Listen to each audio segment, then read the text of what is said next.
not sacrificing anything. You're bolstering the fact that you've got a person out there with their neck on the chopping block, and thank God it's not me, because we're behind Michael, and if more people would just plop down and say, I'm not giving him money, I'm giving him a piece of my freedom to make sure that everybody else gets to keep theirs. And that's what this country needs to do, is stand up, quit listening so much, and start acting. You can listen, but you got to act on what you hear. Other than that, you're just vegetables, you know? Act on it. What remarkable passion, John. Thank you so much for the telephone call. Thank you. I know Dr. Savage supports that, and appreciates that attitude maybe more than any other, that standing up and acting, not just lip service. But what's so sad and unfortunate to me, infuriating, I know, to Dr. Savage, and I just think disappointing, frankly, from my colleagues in talk radio, no one really has taken an interest, a deep-seated interest in what looms large, not just for Dr. Savage, but them down the road. This is a far bigger issue than just Dr. Savage. I said this last hour. I know Dr. Savage has been telling you this over the months. Michael Savage and Great Britain, not the issue here by themselves. This is a trial run. This is a test market for the new and improved fairness doctrine, the march to censor, silence, marginalize, and radicalize talk radio hosts like Dr. Savage, who have the most listened to programs in the country, arguably in some cases the world now. This is a time that, like our last caller just said, you have a decision to make. So do people in this industry of talk radio who have a microphone and are blessed to still speak out, as do I.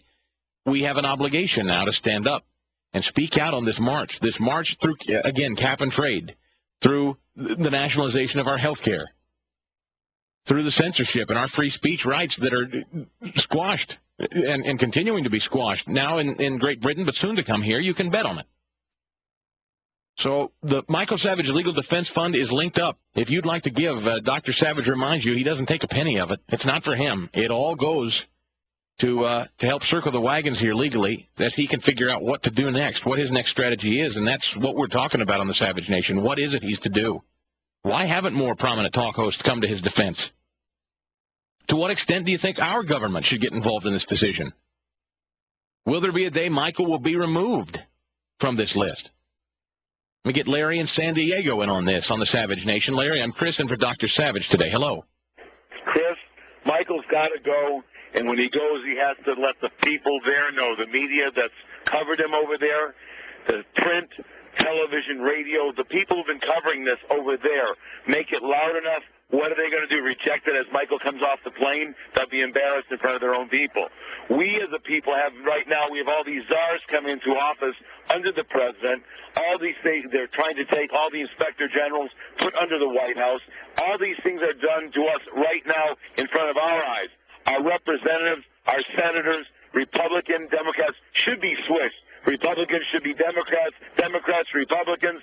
These people aren't doing the job we have them doing. They think we work for them, which is the case now. We have Pelosi with wanting the big jet. The G5 wasn't good enough. Look at all the things they're doing in front of us, and we're doing nothing about it as a nation. We need to stand up as a nation. We are not Republicans or Democrats. We are Americans, all of us. Michael is a strong American. Michael speaks out for us. We need to stand up. The time is now. Otherwise, it's going away. Obama's doing what he wants to do with his health care. He's pushing it through. Remember, as long as he has the legislature now, he'll get whatever he wants in. If the legislature gets voted out in 2 years, he still will have his judges. He'll do as Hitler did. He'll use his judicial and get all the laws. Then we better watch our ass. Larry, I thank you for the phone call. Dr. Savage does too, I'm sure. MichaelSavage.com, the website, 800-449-8255. Your calls, your comments. The British ban of Michael Savage still very much intact.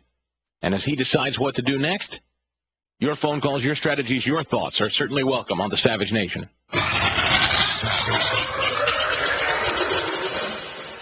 No one else can say it that clear and that precise. And he has passion, of course. The Savage Nation, weekday afternoons 3 to 7. Talk 910, KNEW.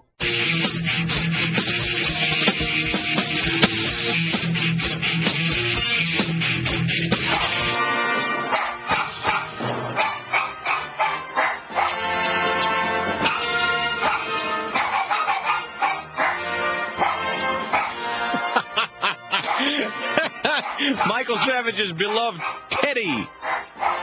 Barking rule, but Britannia's still on post, still guarding the gates of the Savage Nation, even while Michael strategizes his next plan. I'm Chris, in for Dr. Savage today. Michael, thank you very much for the invitation, the ability to be here in your stead. MichaelSavage.com, the website, if you would like to contribute to Michael's fight. The financial fight is mighty, let's be clear. And Michael is not seeking to gain a single penny from your donations. If you go to MichaelSavage.com, you'll not only read the latest on his British ban by the Office of Home Secretary. The news over the weekend was that it maybe had been rescinded. In fact, it has not. And the latest news today, again at MichaelSavage.com from Examiner.com, the link is there, that the British Embassy, confirmed to Examiner.com today that no, Alan Johnson, the now Home Secretary, replacing Jackie Smith, who originally crafted this ban, has done nothing and doesn't seem to be making any move to do anything to take Michael Savage off this list. Now, interestingly to me, and I noted this, a caller from England who is a Savage listener, I presume online, or maybe he visits. Michael Savage's program is not carried in Great Britain. So isn't it interesting that executive leadership of a foreign nation whose citizenry isn't even privy to the broadcast or the nature or the content of the Michael Savage show would move to ban him, put him on a list with other suspected terrorists and hate mongers all around the globe? Now, what do you suppose leads a government, a foreign government, to do something like that? Do you suppose they act autonomously? Do you suppose they had a little help? Do you suppose this is a trial balloon? Let me go to Ron in San Francisco on the Savage Nation. I'm Chris, in for Michael today. Ron, welcome. Hello there. Well, I've got something to add to this. In England, after such embarrassment, they're going to have to now go underground, right, by keeping the list, the banned list from the public view, right? A new game they'll have to find now, right, to play. Savage's behavior, Chris, is it not, that they're focusing on? Because his words are too dangerous for people to even be alerted to hearing. So they pick on his worst attribute, his anger. The talk show hosts here in America, they're protecting themselves by not being aligned with him. It's for their own safety. That's almost a given, is it not? Interesting, Ron. Your sentiment is that Michael Savage is a lightning rod, and so other talk show hosts, either consciously or subconsciously, are submitting to a more toned down or refined, nuanced message that will not draw attention to them? Are you suggesting that maybe talk show hosts, rather than going out to seek the largest possible audience, are actually peeling back and not doing their jobs as effectively in the hopes they'll not call attention to themselves, Ron? Absolutely. Yeah. Ron, thank you. It's an interesting thought.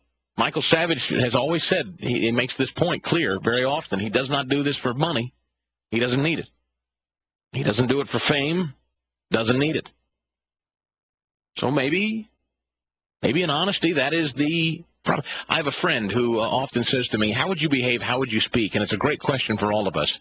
How would you behave, how would you speak if you had $1 million in the bank and you didn't have to worry about losing your job? How would you behave and how would you speak? That's what you get on the Savage Nation.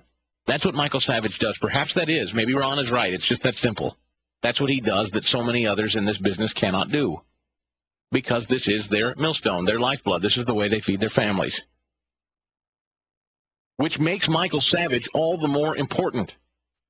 If that's true, and I believe Ron is pretty accurate in his assessment, if that's true, and most talk hosts need this to survive their jobs, this microphone, then Michael Savage is doing a bigger favor for everyone in the industry than most will probably ever give him credit for.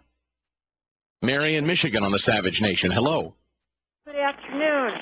Chris, what I think, actually, Dr. Savage should not go to Britain himself, but his followers around the globe, especially his followers here in the U.S., should contact with letters and emails, phone calls, the White House, Congress. And also I want to add, Chris, that the whole thing is follow the money. our country, the U.S., is a debtor nation to the Muslim extremist Muslim interests and to China, and so is Europe. And because of that, the Muslims pull the strings of their domestic and foreign policy, and they're doing the same thing here in the U.S. and China, perhaps. Gotcha, Mary. I got you. Hi, it's Roger Hitchcock coming up at 7 on Talk 910 KNEW. Right now, Michael Savage.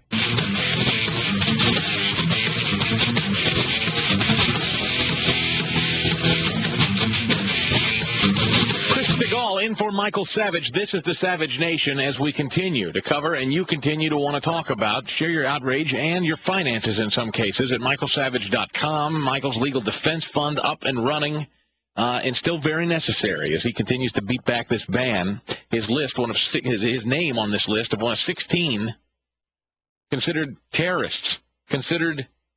What was it phrased by? I'm